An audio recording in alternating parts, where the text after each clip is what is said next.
Wow, grabe, para kung nagkaroon ng sariling sinihan. Ang laki at ang linaw ng screen, ang ganda ng tunog at lahat tayo pwede mo nang mapanood dito.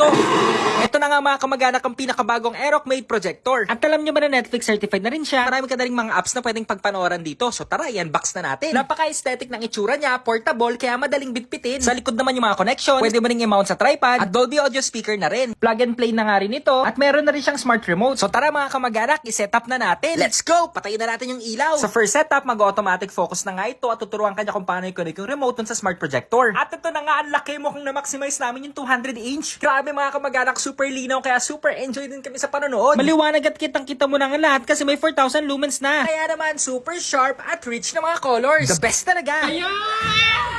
Meron din nga pala itong screencast feature na kung saan pwede mong i-share yung display ng mga mobile devices mo. At syempre, meron na rin siyang built-in YouTube app na kung saan pwede kang mag-search at manood ng mga favorite mong videos. O diba yung plain wall namin naging magical scenery. Pwede kang mag-relax sa mga imaginary windows at pwede ring under the sea. Pampag good vibes talaga. Mag-e-enjoy din dito yung mga chikitings mo and actually lahat naman talaga pwede mong panoorin dito na gusto mong i-project sa napakalaking screen. Super worth it talaga nitong Aeroc Made Projector mga kamag-anak. Available to sa Blue and Orange app and of course ito sa TikTok. Yun lang, let's go!